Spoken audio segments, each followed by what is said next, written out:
तो हेलो दोस्तों, कैसे हो आप लोग। उम्मीद करते हैं बढ़िया होंगे और अपनी पढ़ाई को बहुत ही ज़बरदस्त तरीके से कर रहे होंगे। तो आज हम लोग प्रश्नावली 6.3 को पूरा का पूरा समाप्त करने वाले हैं। जो हमारा क्वेश्चन बच गया था, 10 क्वेश्चन तक तो हमने सॉल्व करवाया था। उसके बाद 11 से लेकर 16 तक प्रश्नावली 6.3 का क्वेश्चन बचा रह गया था। तो आज हम लोग इस वीडियो में प्रश्नावली 6.3 का 11 से लेकर 16 तक का जो क्वेश्चन बच गया था या छूट गया था, उसको पूरा का पूरा हम लोग इस वीडियो में सॉल्व करेंगे। इसके बाद हम लोग बढ़ जाएंगे आपका निर्देशांक ज्यामिति यानी पाठ 7 में, और उसको भी बहुत ही बेहतरीन तरीके से हम आपको सॉल्व करवाएंगे। ठीक है, तो चलिए आज की वीडियो को शुरू करते हैं। और अगर आप कक्षा 10वीं के विद्यार्थी हैं तो चैनल को जरूर सब्सक्राइब करिए, क्योंकि हम आपके लिए शुरू से मैथ पढ़ा रहे हैं। ठीक है, और आपका साइंस भी पढ़ा रहे हैं। अगर आपको चाहिए कि वीडियो एक ही जगह पर सारी मिल जाएं, तो आप प्लेलिस्ट में चले जाइए। वहां पर आप देखोगे कि शुरू से लेकर अभी तक जितनी भी क्लासेस हुई हैं, वहां पर आपको क्रमवार से वीडियोज मिल जाएंगे। तो चलिए आज की क्लास को बिना देरी किए शुरू करते हैं। क्वेश्चन कुछ इस तरीके से है आपका कि आकृति 6.40 में ए बी बराबर ए सी वाले एक समद्विबाहु त्रिभुज ए बी सी की बढ़ाई गई भुजा सी बी पर स्थित ई एक बिंदु है। तो यहाँ पर देखिए, एक त्रिभुज है ए बी सी, जिसमें इसकी भुजा ए बी और ए सी ये दोनों आपस में बराबर हैं। उसके बाद कह रहा है कि इसकी भुजा सी बी को बढ़ाया जाता है तो बिंदु ई तक ये बढ़ जाता है। ठीक है, और जब ये बिंदु ई तक बढ़ जाता है तो कह रहा है कि यदि एडी लंब है बीसी पर, उसके बाद कह रहा है और ईएफ लंब है एसी पर। तो हमको पता करना है कि सिद्ध करना है, यानी पता करना है या दर्शाना है या सिद्ध करना है। बात एक ही हुई कि त्रिभुज आपका ए बी डी समरूप है त्रिभुज ईसीएफ के। तो चलिए सबसे पहले जो दिया है उसको लिख देते हैं। तो यहां पर देखिए दिया है आपका जो ए बी है वो ए सी के बराबर है, जो ए डी है वो लंब है बी सी पर, और जो आपका ई एफ है वो भी लंब है आपका ए सी पर। ठीक है, हमको सिद्ध करना है, यहाँ पे लिख देंगे सिद्ध करना है। क्या सिद्ध करना है हमको? सिद्ध करना है यहाँ पर कि त्रिभुज आपका जो ए बी डी है, त्रिभुज ए बी डी कहाँ पर है? देखिए यहाँ पर है ए बी डी, ये समरूप है किसके? त्रिभुज यहाँ पर ई सी एफ के। तो यहाँ पे लिख देंगे ई सी एफ। यही हमको क्या करना है? सिद्ध करना है। तो चलिए इसको सिद्ध कर लेते हैं। यहाँ पर हम लोग इसको यहाँ पर सिद्ध करेंगे। ठीक है, चलिए इसको सिद्ध कर लेते हैं। ठीक है, तो यहाँ पर देखिए जो दिया है हमारा वो दिया है ए बी बराबर है ए सी के, ए डी लंब है बी सी पर, ई एफ लंब है ए सी पर। ठीक है, हमको सिद्ध करना है कि त्रिभुज ए बी डी जो है वो समरूप है ई सी एफ के। कहाँ पर है ई सी एफ? देखिए यहाँ पर है ई सी एफ के। तो चलिए इसको सिद्ध कर देते हैं। तो यहाँ पर सबसे पहले लिखेंगे त्रिभुज ए बी डी तथा त्रिभुज ई सी एफ में, अगर इन दोनों त्रिभुजों में बात हम करें तो सबसे पहले एंगल की अगर बात करें, कोण का, ठीक है, अगर हम कोण की बात करें तो कोण में देखिए ए बी डी में जो आपका डी है वो 90 अंश का होगा। क्यों? क्योंकि जो ए डी है वो लंब है बी सी पर।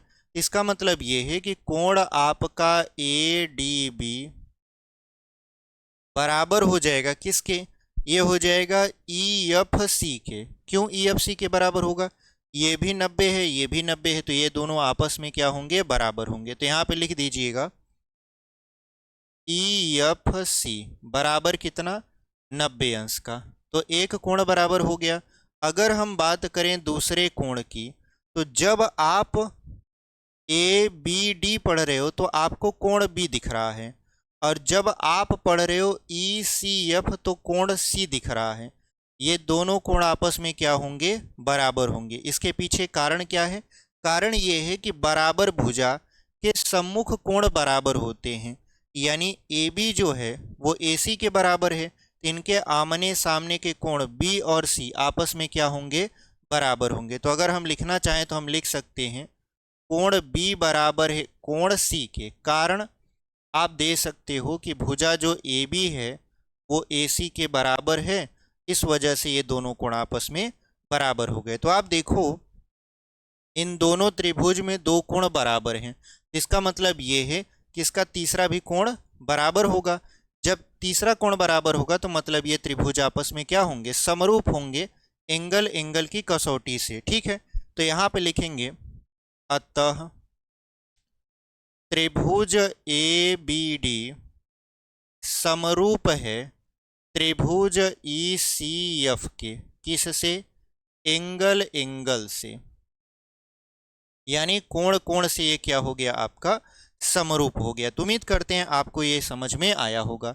ये क्वेश्चन बहुत बड़ा नहीं था, बहुत ही इजी क्वेश्चन था, हमने इसको बहुत ही आसानी से सॉल्व कर दिया। ठीक है, इसको हम लोग मिटा देते हैं और उम्मीद करते हैं आपको ये जो प्रश्न है बहुत ही बेहतरीन तरीके से समझ में आया होगा। इसका अगर स्क्रीनशॉट लेना चाहे तो ले सकते हो आप, नहीं तो हम इसको यहाँ पर मिटाकर आपका अगला क्वेश्चन मतलब आपको बताएं। और अगर आप नोट डाउन करके चल रहे हो तो आपको बहुत ही बेहतरीन लाभ मिलने वाला है, क्योंकि हमारे साथ आप रिवीजन भी एक तरीके से कर रहे हो। ठीक है, इसको मिटाकर फिर अगला क्वेश्चन आपके स्क्रीन पर लगाते हैं। चलिए अगला क्वेश्चन आपके स्क्रीन पर यहाँ पर लगा दिए। 12वां क्वेश्चन। 12वां क्वेश्चन हमारा क्या कह रहा है कि एक त्रिभुज ए बी सी की भुजा ए बी और बी सी तथा माध्यिका ए डी। तो एक त्रिभुज ए बी सी की भुजा ए बी, बी सी माध्यिका ए डी। ठीक है, एक अन्य त्रिभुज पी क्यू आर। तो एक अन्य त्रिभुज P Q R, P Q R की भुजा P Q, P Q, Q R और माध्यिका पी एम के समानुपाती है। समानुपाती का मतलब इनका अनुपात आपस में बराबर है। तो देखिए आकृति 4.61। ठीक है, सॉरी 6.41। तो ये आकृति आपका 6.41 ही है। दर्शाइए कि त्रिभुज ए बी सी समरूप है त्रिभुज पी क्यू आर के। तो देखिए हमसे क्या कहा है, सबसे पहले दिया है, दिया क्या है कि भुजा ए बी बटा पी क्यू बराबर भुजा बी सी बटा क्यू आर और माध्यिका ए डी बटा पी एम। ठीक है, ये आपस में क्या है, इनकी भुजाओं का अनुपात बराबर है, यानी ये समानुपाती है। समानुपाती का मतलब इनका अनुपात निकालेंगे तो बराबर ही आएगा। तो हमको दिखाना क्या है या सिद्ध क्या करना है, यहाँ पे लिख देंगे सिद्ध करना है। सिद्ध करना है, क्या सिद्ध करना है, त्रिभुज आपका ए बी सी, त्रिभुज ए बी सी समरूप है त्रिभुज पी क्यू आर के। ये त्रिभुज आपस में समरूप है, ऐसा हमको सिद्ध करना है। तो चलिए इसको सिद्ध कर देते हैं। कैसे सिद्ध करोगे आप, देखिए सबसे पहले शुरुआत करेंगे हम लोग यहाँ पर भुजा से। तो भुजा में अगर हम देखें तो यहाँ पर देखिए दिया है ए बी बटा पी क्यू। देखिए ए बी बटा पी क्यू, उसके बाद यहाँ पर देखिए बी सी बटा क्यू आर है। तो अगर हम लोग बी सी कहाँ पर है, देखिए यहाँ पर है, बी सी यहाँ पर है और क्यू आर यहाँ पर, ये आधार हैं एक तरीके से त्रिभुज के। और ये जो ए डी और पी एम है ये क्रमशः इनकी माध्यिकाएं हैं। तो देखिए माध्यिका की जो परिभाषा होती है वो यही होता है कि त्रिभुज के शीर्ष से उसकी सम्मुख भुजा पर खींची गई वह रेखा जो उसकी सम्मुख भुजा को समद्विभाजित करती है। समद्विभाजित का मतलब दो भागों में बांट देती है, और जो भागों में बांटती है तो वो बराबर भाग होते हैं। कहने का मतलब ये है कि ए डी जो है अगर ये इस त्रिभुज की माध्यिका है तो ये बी सी को दो भागों में बांटेगा, एक भाग होगा बी डी और दूसरा भाग हो जाएगा आपका डी सी। इसी तरीके से जो आपका पी एम है वो आपका भुजा क्यू आर को क्या करेगा, दो भागों में बांटेगा। क्यों, क्योंकि ये माध्यिका है।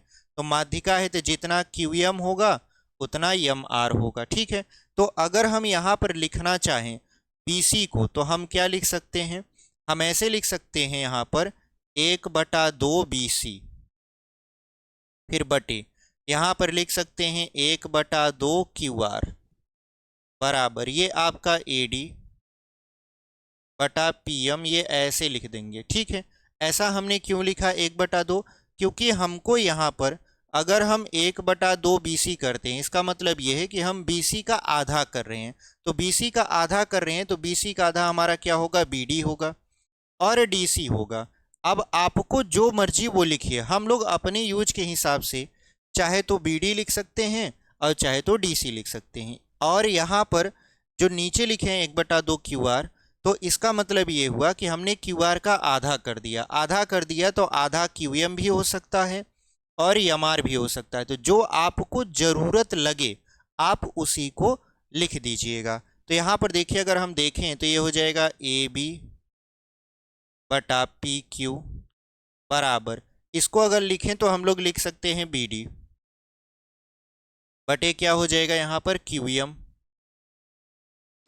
BD बटा हमने क्या लिख दिया यहाँ पर, QM लिख दिया। उसके बाद यहाँ बराबर क्या लिख सकते हो आप, AD बटा PM। ठीक है, तो हम लोग यहाँ पर देखिए ये दिखाने में कामयाब हो गए कि ABD, अगर हम त्रिभुज का नाम ले ABD, इसकी भुजा AB और यहाँ पर इसकी भुजा PQ, फिर इसकी भुजा आपका BD, इसकी भुजा QM और इसकी भुजा AD और इसकी भुजा PM, तीनों आपस में क्या है, समानुपाती हैं। जब ये समानुपाती हैं तो इसका मतलब ये है कि जाहिर सी बात है जब तीनों भुजा बराबर है तो इनके कोण भी आपस में क्या रहे होंगे, बराबर रहे होंगे। तो इसका मतलब ये है कि हम कह सकते हैं कि ये जो आपका कोण B है, ठीक है, यहाँ हम ऐसे लिख सकते हैं, अतः यहाँ पे लिख दीजिएगा, अतः त्रिभुज आपका ABD समरूप है त्रिभुज आपका PQM के। यहाँ पे लिख दीजिएगा PQM के, किस से, साइड से, यानी भुजा से ये त्रिभुज क्या हो गए, समरूप हो गए। जब ये त्रिभुज समरूप हो गए तो समरूप त्रिभुज की संगत भुजाएं बराबर होती हैं। तो संगत भुजा तो बराबर ही होगी, लेकिन इसके अलावा इसके संगत कोण भी बराबर होते हैं।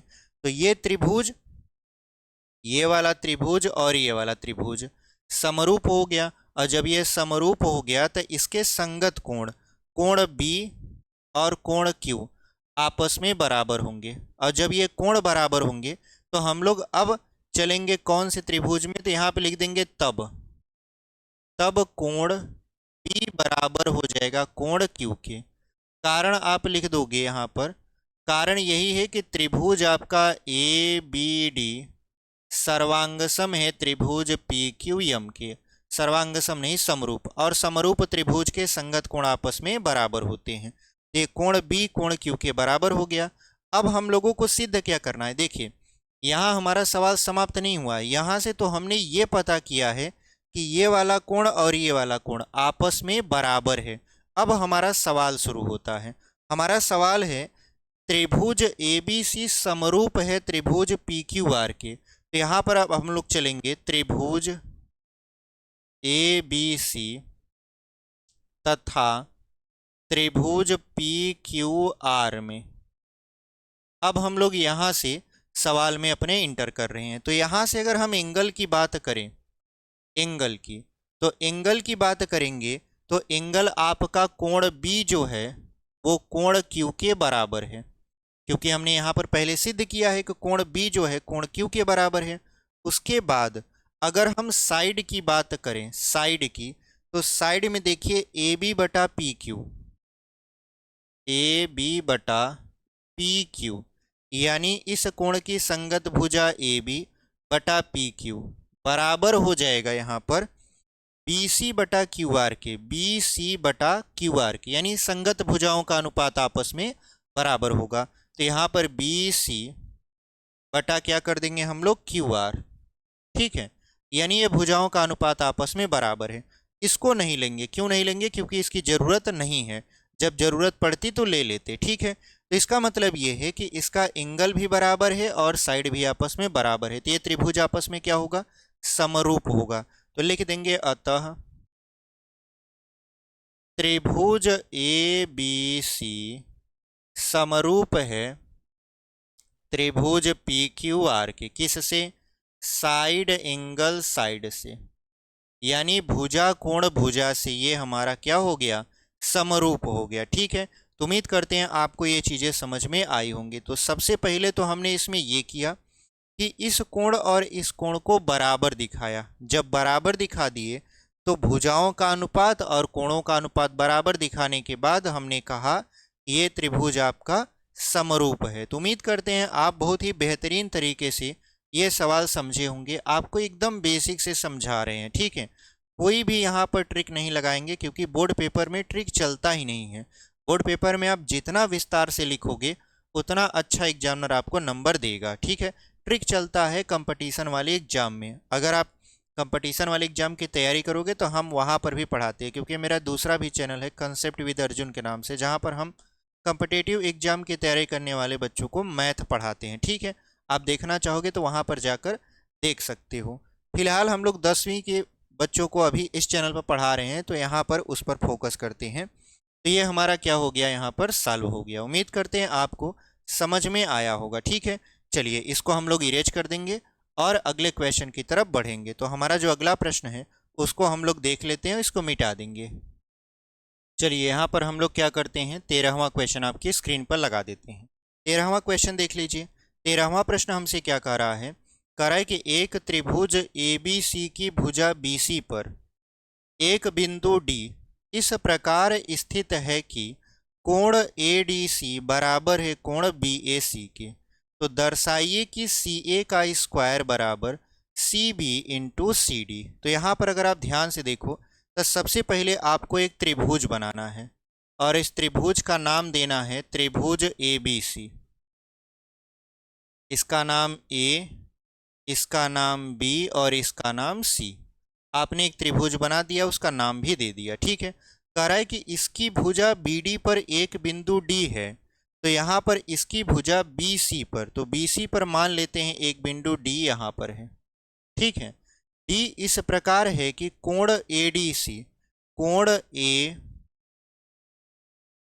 डी सी मतलब ये वाला कोण बराबर है आपका कोण बी ए सी के, तो बी ए सी मतलब इस वाले कोण के ये बराबर है। ठीक है, तो कोण आपका ए डी सी बराबर है कोण बी ए सी के, ये दिया है आपका, ये आपके सवाल में दिया है। ठीक है, अब हमसे क्या पूछ रहा है, हमसे ये पूछ रहा है दर्शाइए कि, यानी हमको दर्शाना है,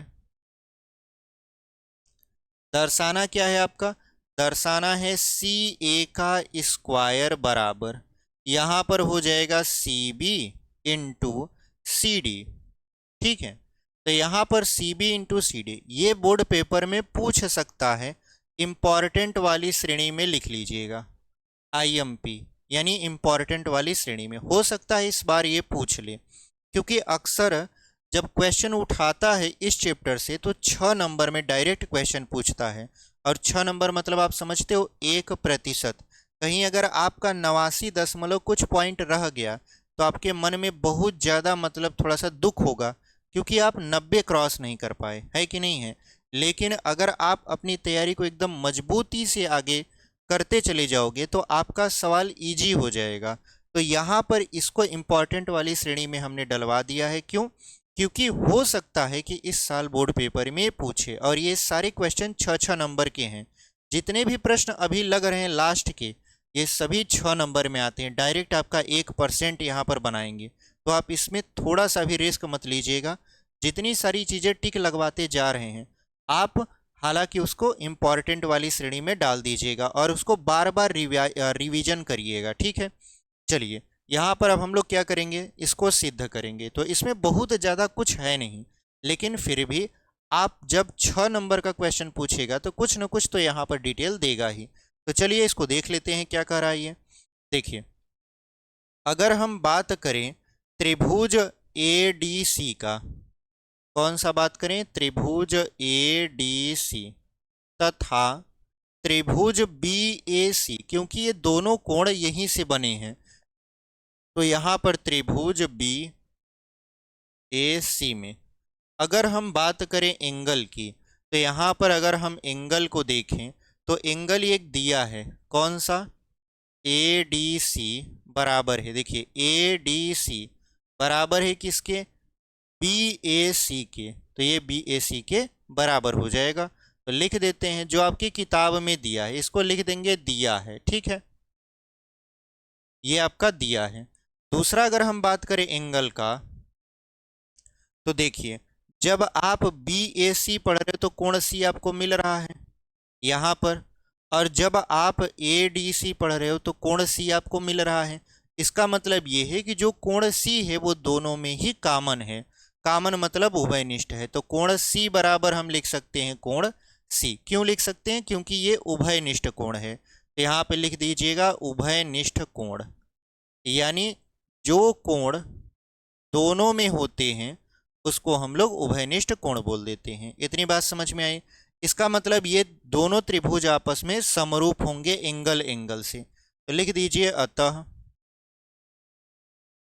त्रिभुज ADC समरूप हो गए BAC के, किससे, एंगल एंगल से, यानी कोण कोण से। जब ये समरूप हो गए तो आप जानते हो समरूप त्रिभुज की संगत भुजा और समरूप त्रिभुज के संगत कोण आपस में बराबर होते हैं। फिलहाल हमको भुजा लेना है क्योंकि हमको दर्शाना है CA का स्क्वायर बराबर CB इंटू CD होता है, ठीक है।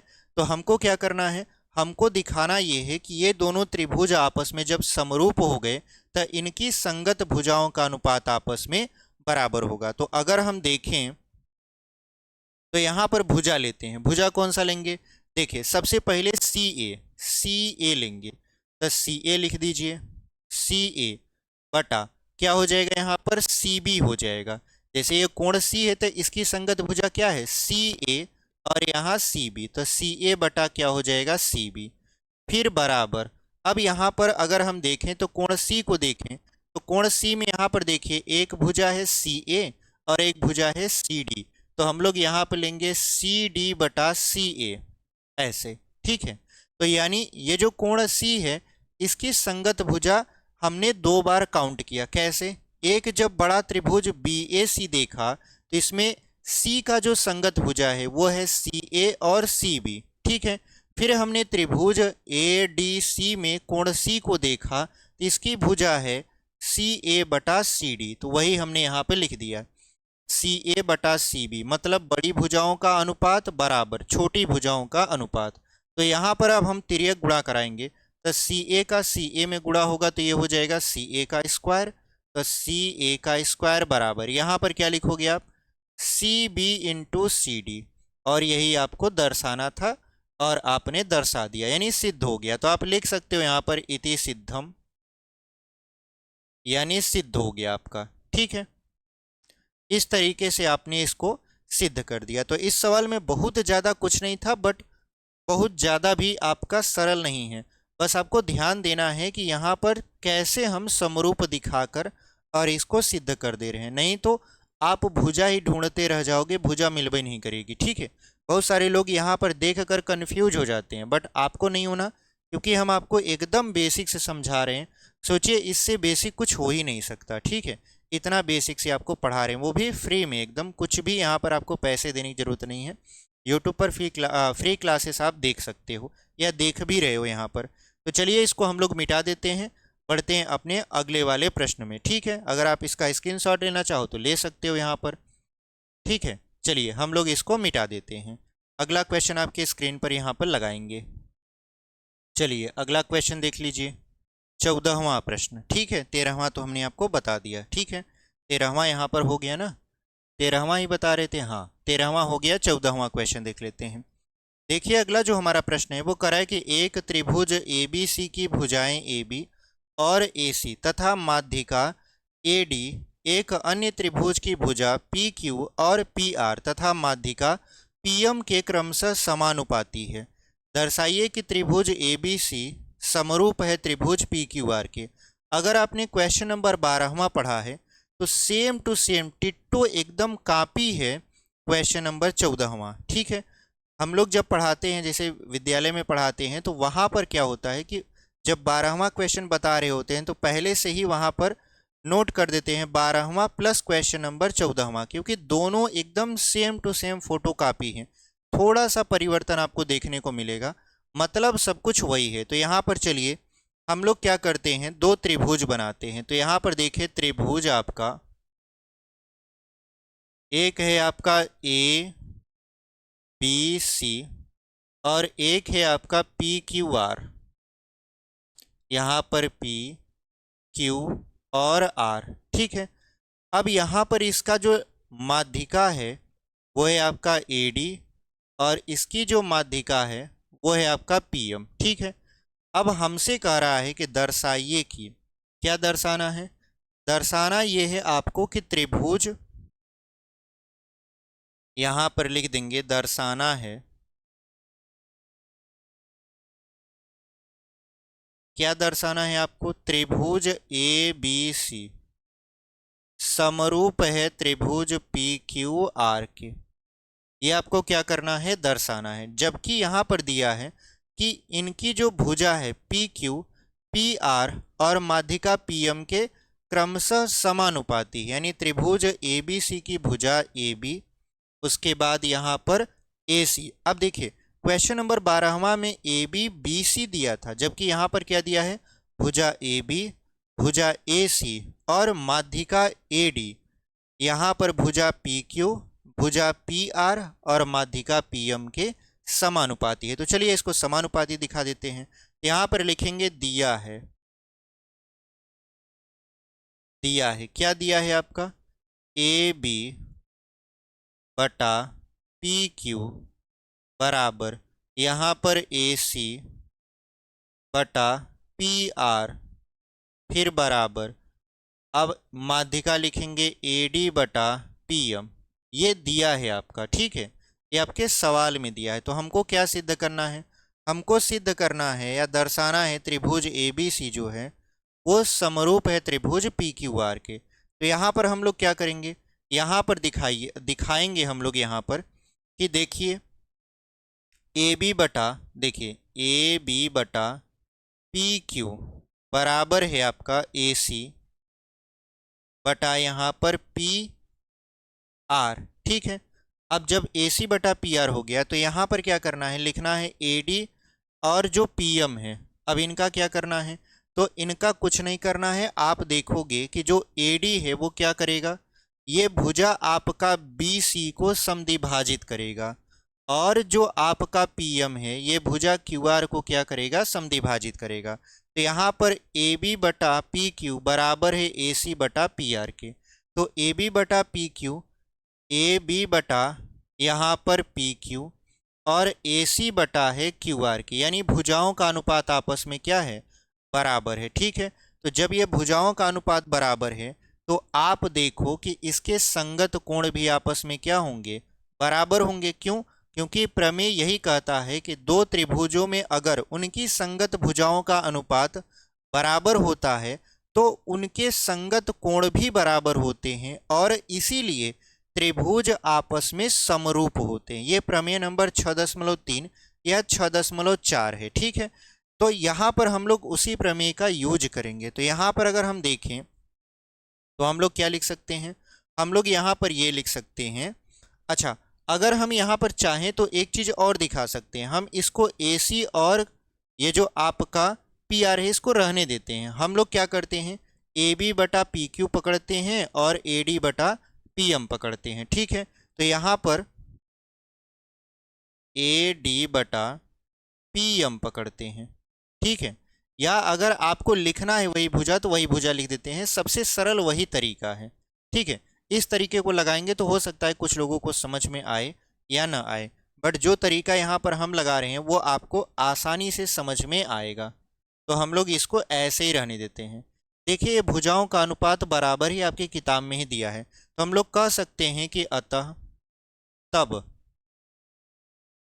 तब जो कोण होगा, अब कोण कौन सा होगा, तो जो सी संगत भुजा होगी वही उसका कोण होगा। तो संगत भुजा कौन सी है, ए बी बटा पी क्यू, ए बी बटा पी क्यू, और यहाँ ए सी बटा पी आर, ए सी बटा पी आर। इसका मतलब ये है कि इसमें ये वाला संगत कोण इस वाले संगत कोण के बराबर होगा, क्योंकि इनकी संगत भुजाओं का अनुपात आपस में बराबर है। तो हम लोग लिखेंगे तब जो कोण ए है वो कोण पी के क्या है, बराबर है। और आप जानते हो कि जब भुजाओं का अनुपात और कोण आपस में बराबर हो जाएं तो ये त्रिभुज आपका समरूप होगा। तो आपको कुछ नहीं लिखना है, लिख देना है अतः त्रिभुज आपका ए बी सी, त्रिभुज ए बी सी समरूप होगा त्रिभुज पी क्यू आर के। किससे? यहाँ पर ये हो जाएगा साइड एंगल साइड से। क्यों? क्योंकि यहाँ पर इसकी भुजा का अनुपात बराबर दिया है और कोण भी बराबर दिया है। तो भुजा और कोण, तो ये हो गया भुजा कोण भुजा से समरूप। तो उम्मीद करते हैं आपको ये समझ में आया होगा। इसमें बहुत ज़्यादा कुछ भी नहीं करना है, हालांकि तरीके और सारे हैं जिनकी वजह से इसको और तरीकों से लगाया जा सकता है, लेकिन सबसे सरल तरीका हमको यही वाला लगता है। ठीक है, बस 2 या 3 स्टेप आप करिए, आपका उत्तर आ जाएगा। तो चलिए हम लोग इसको मिटा देते हैं और उम्मीद करते हैं कि आपको ये चीज़ें समझ में आई होंगी। ठीक है, इसको हम लोग कर देते हैं यहाँ पर इरेज। चलिए इसको हम लोग यहाँ पर मिटा देते हैं। चलिए यहाँ पर अगला क्वेश्चन देख लेते हैं। 14वां तो हो गया आपका, 15वां देख लीजिए। 15वां जो क्वेश्चन है ये आपका बहुविकल्पी में पूछता है। सोचिए ऐसे क्वेश्चन बहुविकल्पी में पूछे जाते हैं, तो इसको भी आप ध्यान में दीजिएगा। या तो पूछा जाएगा बहुविकल्पी में, या तो पूछा जाएगा 4 नंबर में। इसको आप ध्यान में रखिएगा। ठीक है, या तो ये बहुविकल्पी में पूछता है या तो पूछेगा डायरेक्ट 4 नंबर में। अब वहाँ पर क्या होगा कि अंक बदल देगा। ठीक है, जरूरी नहीं है कि सेम टू सेम यही क्वेश्चन टिट्टो वहाँ पर आपको पेपर में देखने को मिले। वहाँ पर हो सकता है अंक बदल कर आपको दे दे, और जैसे ही अंक बदलता है बच्चे घबरा जाते हैं, क्योंकि वो वही क्वेश्चन रट के जाते हैं, सोचते हैं कि सेम टू सेम वही आएगा। नहीं, वहाँ पर हो सकता है कि अंक बदल दे। ऐसे प्रश्नों में अंक बदल भी देता है। तो आपको तरीके पर फोकस करना है कि तरीका कौन सा लगा रहे हैं हम। ठीक है, आप तरीका को सीखिए, आंसर तो अपने आप आएगा। तो इस सवाल को अगर हम देखें तो कह रहा है लंबाई 6 मीटर वाले एक ऊर्ध्वाधर स्तंभ की भूमि पर छाया की लंबाई 4 मीटर है। तो कहने का मतलब ये है कि मान लेते हैं कि ये हमारे पास एक स्तंभ है। स्तंभ का मतलब होता है खंभा। ठीक है, जिसकी लंबाई है 6 मीटर, ये 6 मीटर लंबा है। और मान लेते हैं कि इसकी जमीन पर जो छाया बनती है वो कितना बनता है, 4 मीटर का बनता है। तो यहाँ पर लिख देंगे 4 मीटर। ठीक है, अब देखिए यहाँ जो कोण बनेगा वो बनेगा 90 अंश का। क्यों? क्योंकि जैसे हम खड़े हैं तो हमारा और जमीन से जो कोण बनेगा, जमीन का और हमारा जो कोण बनेगा वो 90 डिग्री का बनेगा। जैसे आप जब जमीन पर ऐसे खड़े होते हो तो कितने अंश का कोण बना रहे होते हो, जमीन से 90 अंश का कोण बना रहे होते हो।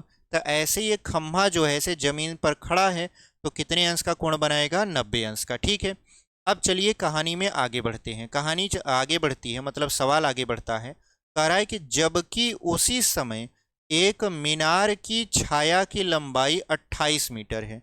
मतलब मीनार हमारी ऐसे खड़ी है। देखिए मीनार जो होगा वो हमेशा खंभे से बड़ा होता है। मीनार का मतलब होता है बहुत ऊंचा आपका भवन। ठीक है, तो यहाँ पर मीनार है, इसकी अगर हम देखें जमीन पर छाया तो 28 मीटर है, ये भी 90 डिग्री का कोण बनाएगा।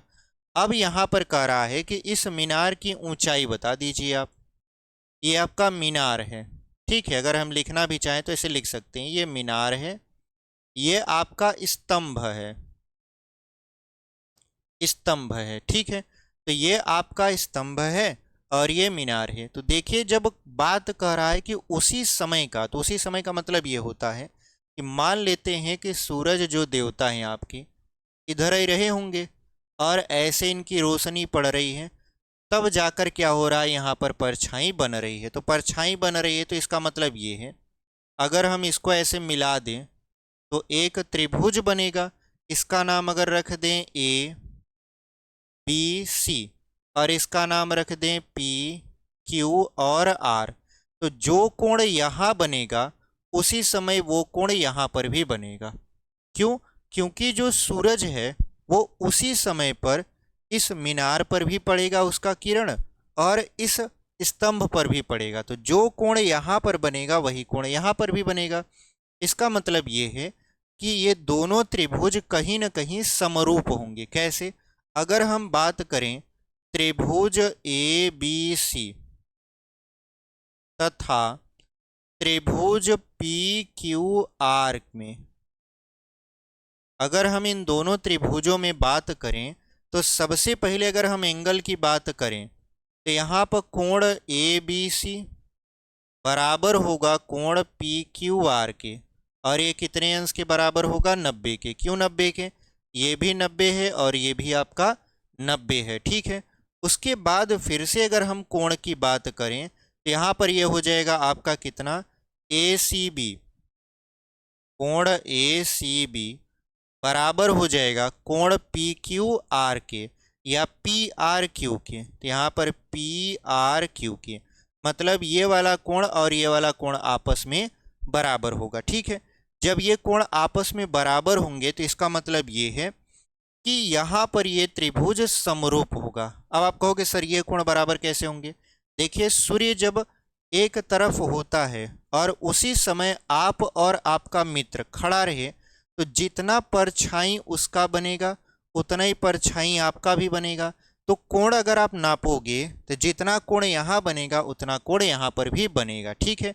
तो इसी वजह से ये दोनों कोण आपस में बराबर हो गए। तो इसका मतलब ये है कि हम लोग लिखेंगे तब, अतः त्रिभुज ए बी सी समरूप है त्रिभुज पी क्यू आर के। त्रिभुज ए बी सी समरूप है त्रिभुज पी क्यू आर के, ठीक है। जब ये समरूप हो गया तो किस वजह से समरूप हो गया? आप लिखोगे एंगल एंगल से, यानी कोण कोण से ये क्या हो गया? समरूप हो गया। और आप जानते हो अगर दो त्रिभुज समरूप हैं तो उनकी संगत भुजाएं और उनके संगत कोण आपस में समरूप होते हैं, आपस में बराबर होते हैं, ठीक है। इसका मतलब ये है कि ये दोनों त्रिभुज समरूप हैं, इनकी संगत भुजाओं का अनुपात भी आपस में बराबर रहा होगा। इनकी संगत भुजा कौन सा है? तो यहाँ पर अगर हम ए बी लेते हैं तो ए बी बटा क्या हो जाएगा? ए बी बटा हो जाएगा यहाँ पर पी क्यू। पी क्यू बराबर अगर हम छोटा आधार लेते हैं बी सी बटा क्या हो जाएगा? आर क्यू, ठीक है। यानी इसका अगर हमने लंब लिया तो लंब हो गया, अगर इसका आधार काउंट कर रहे हैं तो यहाँ पर बटे में आधार कर दिए, यानी भुजाओं का जो अनुपात है उसको हमने बराबर दिखा दिया। अब यहाँ पर ए बी का मान कितना है? तो 6 है। पी क्यू का मान कितना है? यच है, और यही हमसे पूछ भी रहा है। बी सी का मान है 4, तो 4 लिख दीजिए। आर क्यू का मान है 28, 28 लिख दीजिए। अब यहाँ पर इसको काटिए तो 4 एकम 4 और 4 सते 28, तो ये बच गया 6 बटा यच बराबर 1 बटा 7। तो हमको क्या करना है कि 7 का 6 में गुणा करवा देना है, तो 7 6 हो जाएगा 42 और यच का 1 में गुणा कराएंगे यच आ जाएगा। इसका मतलब ये है कि जो मीनार की ऊंचाई आई वो आपका आया 42 मीटर। कितना आ गया? 42 और यहाँ पर मीटर लिख देंगे, यानी जो मीनार है वो 42 मीटर ऊंची है, ठीक है। तो उम्मीद करते हैं आपको ये समझ में आया होगा। बहुत ही बेहतरीन सवाल है। हमने आपको बताया या तो ये बहुविकल्पी में आ सकता है या तो आपका 4 नंबर में पूछेगा। 6 नंबर में ये क्वेश्चन देखने को बहुत कम मिलता है। अगर आपका लक बहुत सही रहा तब ये 6 नंबर में मिलता है, नहीं तो आपको बहुविकल्पी या 4 नंबर में देखने को मिल जाएगा। तो चलिए, अगर आप इसका स्क्रीनशॉट लेना चाहते हो ले लीजिए, नहीं तो फिर हम लोग यहाँ पर आगे बढ़ें, ठीक है। इसको हम लोग मिटा देते हैं और बढ़ते हैं अपने अंतिम प्रश्न में, ठीक है। अंतिम प्रश्न है 16वां। 16वां को पढ़ने के बाद अब जो वीडियो हमारी आएगी वो आएगी निर्देशांक ज्यामिति की, क्योंकि हम लोग पढ़ रहे होंगे पाठ 7, ठीक है। तो पहले हम लोग क्वेश्चन नंबर 16वां लगा देते हैं और इसको मिटा देंगे। चलिए, क्वेश्चन नंबर 16वां आपके स्क्रीन पर लग चुका है। इधर आप प्रश्न देख पा रहे होंगे। अगर आप किताब लेकर पढ़ रहे हो तो बहुत अच्छी बात है, आप किताब से मैच कराते चलिए। एक एक क्वेश्चन हम लगवा रहे हैं एक भी प्रश्न ऐसा नहीं है जो हमने आपको ना बताया हो, पूरा का पूरा प्रश्न यहाँ पर हम आपको बताते हुए चल रहे हैं। ठीक है, चलिए क्वेश्चन नंबर 16वां। कराए की एडी और पीएम त्रिभुज एबीसी और पीक्यूआर की क्रमशः माध्यिकाएं हैं, जबकि त्रिभुज एबीसी समरूप है त्रिभुज पीक्यूआर के, तो सिद्ध कीजिए एबी बटा पीक्यू बराबर एडी बटा पीएम है। ठीक है, तो सबसे पहले यहाँ पर बना लीजिए त्रिभुज एबीसी, यहाँ पर एबीसी बना लीजिए इस तरीके से, इसका नाम ए, इसका नाम बी और इसका नाम सी, और यहाँ पर इसका नाम पी क्यू और आर। ठीक है, यहाँ पर हमको दिया है कि जो आपका एडी है, एडी ये बीसी की माध्यिका है, और जो पीएम है वो है आपका क्यूआर की माध्यिका। ठीक है, जबकि ये जो त्रिभुज आपका है यहाँ पर दिया है, क्या दिया है, त्रिभुज ए बी सी समरूप है त्रिभुज पी क्यू आर की, ये आपका दिया है। तो हमसे पूछ रहा है कि सिद्ध कीजिए, यानी सिद्ध करना है हमको, सिद्ध करना है। क्या सिद्ध करना है आपको, यहाँ पर ए बी बटा पी क्यू बराबर हो जाएगा आपका ए डी बटा यहाँ पर पी एम। ये आपको क्या करना है, सिद्ध करना है। तो चलिए इसको सिद्ध कर लेते हैं। ठीक है, सबसे पहले आप क्या करोगे, सबसे पहले यहाँ पर कहाँ पर है ए बी बटा पी क्यू, तो यहाँ पर है, देखिए ए बी और यहाँ पर पी क्यू, फिर है ए डी बटा पी एम। ठीक है, यानी एक संगत भुजा और एक माध्यिका, ये आपस में बराबर है। तो यहाँ पर देखिए, अगर हम बात करें त्रिभुज ए बी सी जो है वो समरूप है त्रिभुज पी क्यू आर के, तो सबसे पहले क्या होगा, सबसे पहले ये होगा कि अगर ये समरूप है तो जाहिर सी बात है इनकी संगत भुजाओं का अनुपात आपस में बराबर रहा होगा, या इनके संगत कोण आपस में बराबर रहे होंगे। तो यहाँ पर हम कहेंगे क्या कि देखिए, अगर हम बात करें त्रिभुज आपका, चूंकि हमको सिद्ध करना है ए डी बटा पी एम, ए डी बटा पी एम बराबर है ए बी बटा पी क्यू के, तो यहाँ पर लिखेंगे, सबसे पहले लिखेंगे त्रिभुज ए बी सी समरूप है किसके, त्रिभुज पी क्यू आर के, ये समरूप है। तो जब समरूप है तो जाहिर सी बात है यहाँ पर कि इनके संगत कोण और इनकी संगत भुजाओं का अनुपात आपस में बराबर रहा होगा। तो अगर हम कोण की बात करें तो हम कह सकते हैं तब कोण जो B है आपका वो कोण Q के बराबर है। ठीक है, कोण B जो है आपका वो कोण Q के बराबर है, ऐसा हम बोल सकते हैं। ठीक है, उसके बाद हम क्या बोल सकते हैं, उसके बाद देखिए हम ये बोल सकते हैं कि जब इनके संगत कोण बराबर है तो इनकी संगत भुजाओं का अनुपात भी आपस में बराबर होगा। इसका मतलब ये है कि यहाँ पर अगर हम लिखना चाहें ए बी बटा बी सी या ए बी बटा पी क्यू बराबर यहाँ पर लिखना चाहें बी सी बटा क्या हो जाएगा यहाँ पर क्यू आर, क्यू आर बराबर ये हो जाएगा आपका ए सी बटा क्या हो जाएगा यहाँ पर आपका पी आर हो जाएगा। यानी इनकी भुजाओं का अनुपात आपस में क्या रहा होगा, बराबर रहा होगा। अच्छा, जब इनकी भुजाओं का अनुपात आपस में बराबर रहा होगा तो हम लोग क्या लिख सकते हैं, हम लोग ये लिख सकते हैं कि ये जो आपका AC और PR को छोड़ दीजिए, ये तो बस दिखाने के लिए है, काम सिर्फ इतने से है। इतने से काम क्या है कि देखिए यहाँ पर अगर हम AB ऐसे लिख दें, AB बटा PQ बराबर, अब देखिए अगर BC को लिखना चाहेंगे तो देखिए जो AD है ये BC पर आपका माध्यिका है, तो माध्यिका है तो ये क्या करेगा, BC को 2 बराबर भागों में बांटेगा। तो हम इसको ऐसे लिख सकते हैं 1/2 BD, और यहाँ पर बटे में क्या लिख सकते हो आप, 1/2 QR को आप लिख सकते हो QM, तो यहाँ पर लिख सकते हो QM। तो 1/2 से 1/2 खत्म हो गया, तो AB/PQ बराबर हो जाएगा BD/QM। ठीक है, तो अगर हम आपको कहें कि आप एक त्रिभुज पर गौर करिए, कौन सा त्रिभुज पर, त्रिभुज ABD और त्रिभुज PQM पर, तो यहाँ पर आपको कोण B और कोण Q ये दोनों बराबर मिलेगा। क्यों बराबर मिलेगा, क्योंकि त्रिभुज ABC समरूप है त्रिभुज PQR की, यानी ये कोण और ये कोण आपस में बराबर है। ठीक है, जब ये दोनों कोण आपस में बराबर हैं तो इसका मतलब ये है कि इनकी भुजाओं का अनुपात भी कहीं ना कहीं बराबर होगा। तो इनकी भुजाओं का अनुपात बराबर है AB/PQ, तो AB/PQ बराबर BD/QM, तो BD/QM यहाँ पर भुजाओं का अनुपात भी बराबर है, मतलब ये त्रिभुज आपका समरूप है। ठीक है, तो यहाँ पर चलिए लिख देते हैं, त्रिभुज आपका ABD तथा त्रिभुज PQM में अगर हम बात करें एंगल का, तो कोण B जो है वो कोण Q के बराबर है।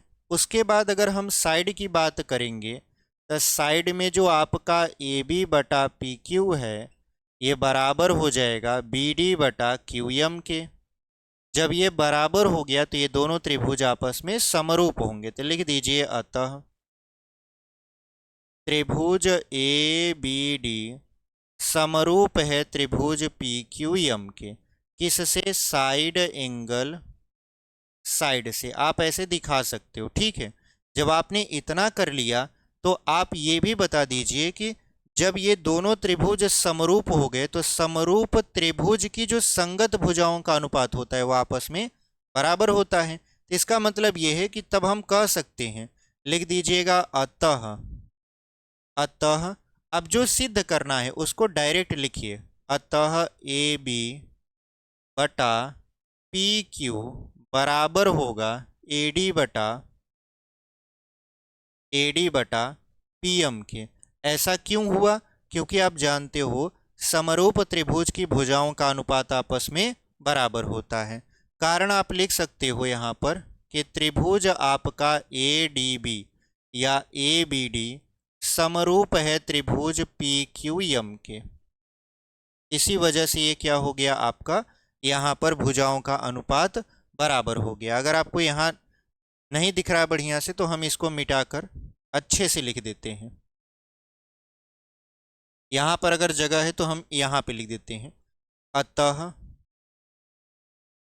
AB/PQ बराबर होगा AD/PM के। ठीक है, और यही हमारा आंसर होगा। आप लिखना चाहो तो यहाँ पर लिख भी सकते हो कि ये दोनों त्रिभुज समरूप हैं। हालांकि यहाँ पर आप दिखाए हो, इसी वजह से आप यहाँ लिख पा रहे हो। ठीक है, अगर यहाँ पर ये पहले सिद्ध ना किए होते आप इसको न लिख पाते। तो हमने इसको बहुत ही बेहतरीन तरीके से आपको लगाकर बता दिया है। इससे सरल तरीका नहीं हो सकता इस सवाल को सॉल्व करने का। बहुत ही सरल तरीके से हमने सॉल्व किया है। सबसे पहले हमने क्या किया, त्रिभुज समरूप था ये दोनों, तो हमने कोण B और कोण Q को बराबर दिखा दिया। उसके बाद यहाँ पर त्रिभुज समरूप था तो इनकी भुजाओं का अनुपात बराबर दिखा दिया। जब भुजाओं का अनुपात बराबर दिखा दिया तो यहाँ पर AD और PM ये क्या थे, माध्यिका थे। माध्यिका थे तो ये सामने वाली भुजा को बराबर भागों में बांटेंगे। तो हमने सामने वाली भुजा BC/QR को तोड़ दिया 1/2 BD और 1/2 QM में। 1/2 से 1/2 खत्म हो गया, बचा AB/PQ बराबर BD/QM। इसका मतलब ये हुआ कि इसके कोण भी बराबर हो गए और इसकी संगत भुजाओं का अनुपात भी बराबर हो गया।